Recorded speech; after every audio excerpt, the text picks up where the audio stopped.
సాక్షిగా ఇది నిరూపితమైంది. కేసీఆర్కు కాళేశ్వరం కమిషన్ నోటీసులు జారీ చేయడాన్ని నిరసిస్తూ కవిత నేతృత్వంలో హైదరాబాదు ఇందిరా పార్కు వద్ద మహాధర్నా నిర్వహించారు. తెలంగాణ జాగృతి ఆధ్వర్యంలో చేపట్టిన ఈ ధర్నాకు బీఆర్ఎస్ నేతలు ఎవరూ హాజరు కాలేదు. కేవలం కవిత కోటరి, జాగృతికి సంబంధించిన నేతలు మాత్రమే హాజరయ్యారు. ఈ ధర్నాకు బీఆర్ఎస్ నేతలు ఎందుకు దూరంగా ఉన్నారని రాజకీయ వర్గాల్లో చర్చ జరుగుతోంది. కవిత ధర్నాకు వెళ్ళబొద్దని పార్టీ హైకమాండ్ నుంచి సంకేతాలు రావడంతోనే నేతలు వెనక్కి తగ్గారని టాక్ బయటకు వచ్చింది. వింటున్నారులా? ఏముంది, అయిపోయింది ఇక అని మీరు అనుకుంటుర్రు. అయిపోయింది, బీఆర్ఎస్ పని అయిపోయిందని మీరు అనుకుంటుర్రు. బీఆర్ఎస్ 2 ముక్కలు అని ఇప్పుడు సోషల్ మీడియా దంచి కొడుతుంది. ఎందుకంటే అయ్యా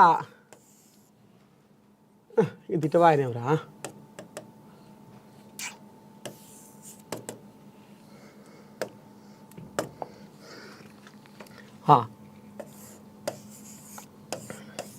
బీఆర్ఎస్ 2 ముక్కలు,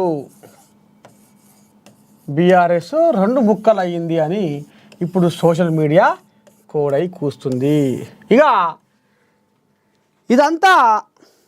ఇదంతా డ్రామా అని ఇప్పుడు ఏఎన్ఎన్, ఇదంతా డ్రామా అని ఇప్పుడు మన ఏఎన్ఎన్ కుండ బద్దలు కొట్టి చెప్పుకొస్తుంది. ఎట్ట డ్రామా తాత? కవితమ్మ అయ్యకు లేఖ రాస్తే ఆయన ఎప్పుడెప్పుడు సందో కవితమ్మ లేఖలు రాస్తుంటే చదువుతుండు సించేస్తుండు. లోపడంగా ఏం జరుగుతుంది, ఏంది ఏం కథ అనేది పోయి చెవులో చెప్పేంత టైం లేక ఆడ అందరూ ఇక చుట్టుపక్కల అందరూ ఉంటారు. కవితమ్మ ఊరికే మాడమాడకొస్తుంది అనేది అనుమానం రాకుండా లేఖల మీద రాయబారం నడిపిస్తుంది కవితమ్మ. ఇక అయిపోయింది. ఇన్ని రోజుల దాకా పొక్కలే. ఇప్పుడు మరి ఈ లేఖ ఎట్లా బయటికి పొక్కే? అసలు ఏం జరుగుతుంది? ఎట్లా డ్రామా ఎట్లయితుంది ఇది డ్రామా ఎట్లయితుంది? ఇంత పంచాయతీ అవుతుండే 6 బారు అన్న నడుచుకుంటుండే పరోక్షంగా. నువ్వు ఊగుగానే ట్విట్టర్లో పోస్ట్ పెట్టినంత అలక కాదు అని ఇక మరి ఉద్యమం పోరాటం అంటే ఊగుగానే ట్విట్టర్లో పోస్ట్ పెట్టినంత అలక కాదు అని శల్యే ఎత్తి పొడుస్తూనే ఉంది. ఇంకో దిక్కు మాయ మంచోడే కానీ మా అయ్య చుట్టూ దయ్యాలు ఉన్నాయనుడు అదో పక్క. ఇక అంత కథ నడుస్తుంది, పంచాయతీ నడుస్తుంది.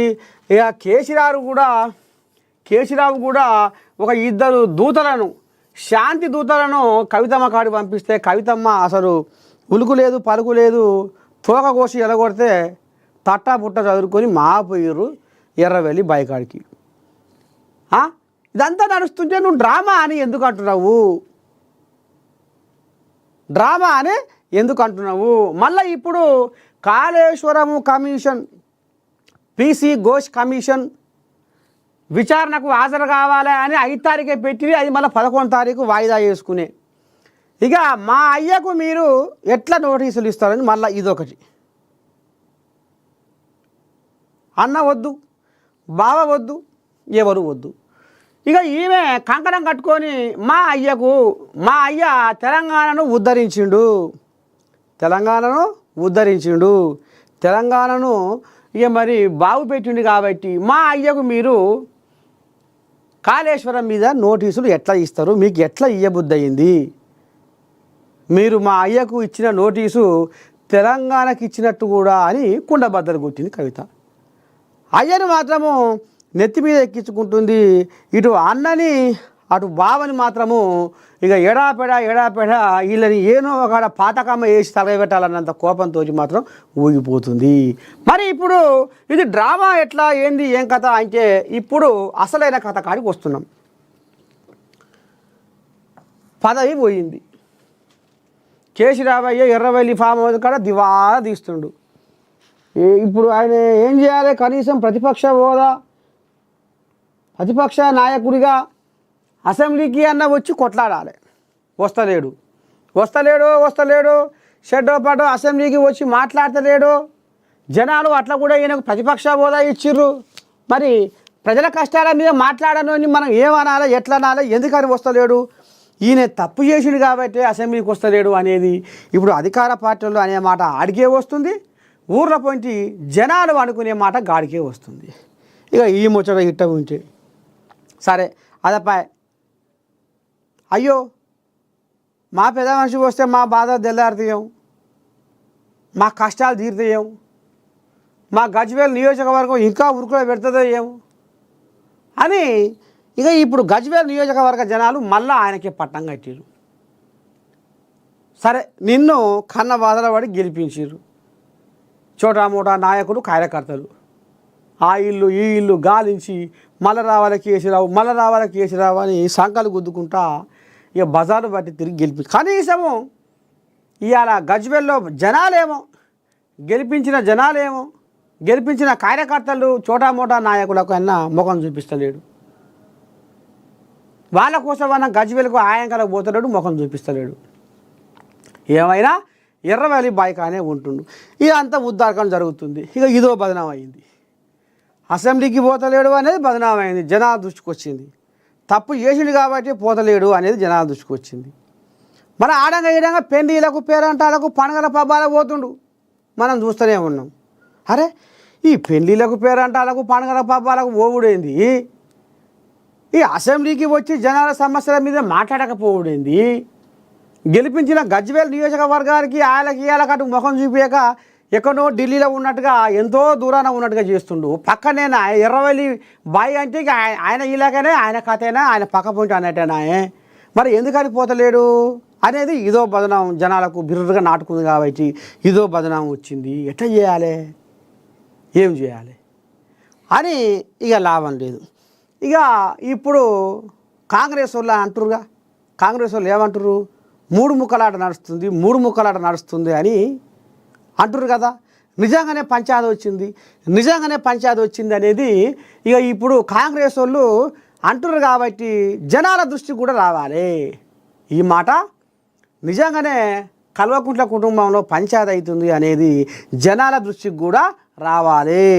అప్పుడు అబ్బా పాపం పెద్ద మనిషి కేసీరావుకు ఎంత కష్టం వచ్చే, ఇటు బిడ్డ తిప్పల పెడుతుంది, అటు కొడుకు తిప్పల పెడుతుండు. ఇక ఏదో మీది మాటకు మింజనే అన్నట్టుగా ఆడంగా గిడంగా నిపుల మీద నీళ్ళు వెళ్ళినట్టుగా ఇక హరీశమయ్య ఏదో అటు పోయి ముఖం చూపించి వస్తుండు. కానీ ఎంతసేపు చెప్పు 60 వరాలు పోసిన అల్లుడు కొడుకుగాడు అన్నట్టు ఇక మరి ఎవరి రక్తం, ఎవరి పిండం, ఎవరి గండం, కడుపులో పుట్టిన వాళ్ళే దూరం అవుతుర్రు ఈయన లెక్క అన్నట్టుగా అట్లా తీసుకొచ్చిర్రు. ఇప్పుడు బిడ్డ నువ్వు అడిగినట్టు చెయ్యి, నీకు నాకు పంచాయతీ అవుతున్నట్టుగా చెయ్యి, నీకు నాకు గొడవ అవుతున్నట్టుగా చెయ్యి. కానీ ఏదో మీది మాటకు కన్న తండ్రి మీద ఇంత కక్ష కట్టిందా కవిత అనేటట్టుగా మాత్రము ఎక్కువ మొత్తంలో పోకు, ఎక్కువ మొత్తంలో నువ్వు ఎగిరెగిరి పడకు. కాకపోతే తక్కువ మోతాదులనే ఇటు ఇక బీఆర్ఎస్ కోళ్ళాగలను, ఇటు అన్నను, అటు బావను, వాళ్ళను పేరు పెట్టి తిట్టకుండా ఏదో మీది మాటకు అట్లా నువ్వు కథ నడిపిస్తే మన దాంట్లో మనకు పంచాయతీ పుట్టినట్టు చేసి ఇక నీ అంతలో నువ్వు నా అంతలో నేను అయిపోయింది పాపం. అయ్యో కేసీరావుకు ఇప్పుడు ఇటు బిడ్డ కాలే, అటు కొడుకు కాలే, ఇటు అల్లుడు కూడా జారుకుండు. ఏం చేద్దాం, ఎట్లా చేద్దాం, మనమన్నా కేసీరావుని ఆదరిద్దాము.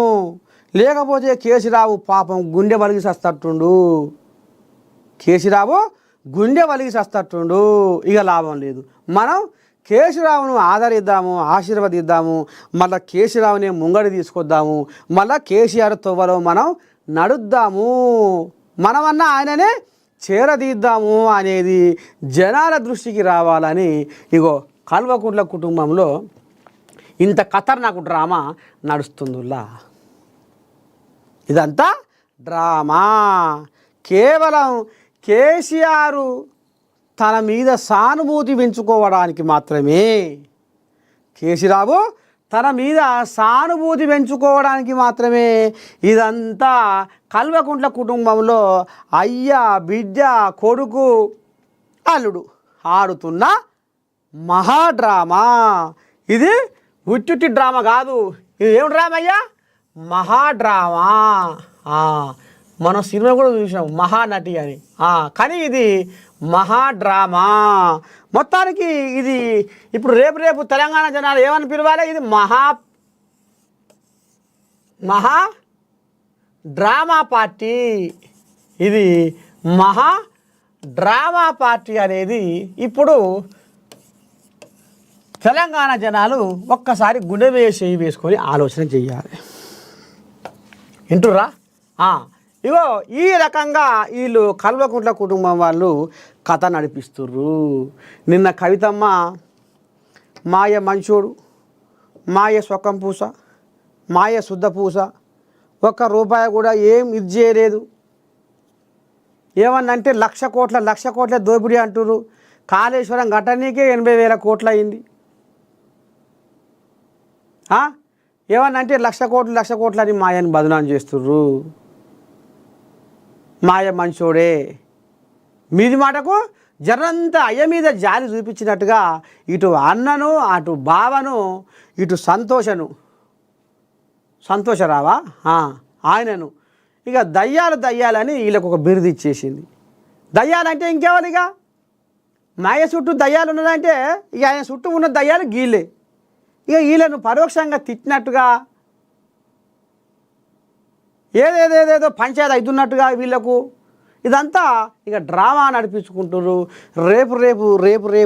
రేపు మళ్ళా కేసీరావు మీద సానుభూతి పెంచి అయ్యో కన్నదోషానికి కవితమ్మ అయ్యకు దూరమైనా, అయ్యకాడికి పోకపోయినా, అయ్యతోని మాట్లాడకపోయినా, కానీ కన్నదోషానికైతే అయ్యను ఆయలకు యాద్ చేస్తుంది. మా అయ్య అని అయ్య మీద ఎవరన్నా ఏదన్నా అంటే అడ్డం పోతుంది, బదులు పోతుంది, అయ్యకు మద్దతు పలుకుతుంది బిడ్డ అనేటట్టుగా కొద్ది గొప్ప ఉండాలి. కానీ పూరాగా మాత్రం మనము మాట్లాడుకున్నట్టుగా కలిసినట్టుగా ఇట్లా మాత్రం చెయ్యొద్దు అనేది ఇప్పుడు కల్వకుంట్ల కుటుంబంలో మహాడ్రామా పెనవేసుకపోతుంది.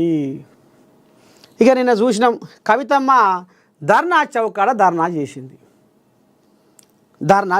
ఈ ధర్నాలో కనీసము ఇక్కడ బీఆర్ఎస్ జెండా కనపడ్డదా? ధర్నాలో బీఆర్ఎస్ జెండా కనపడ్డదా? కనపడలేదు. పోని ఒక్క బీఆర్ఎస్ నాయకుడు కనపడలేదు, ఒక్క బీఆర్ఎస్ కార్యకర్త కనపడలేదు, ఒక్క బీఆర్ఎస్ చోటా మోటా నాయకుడు కనపడలేదు.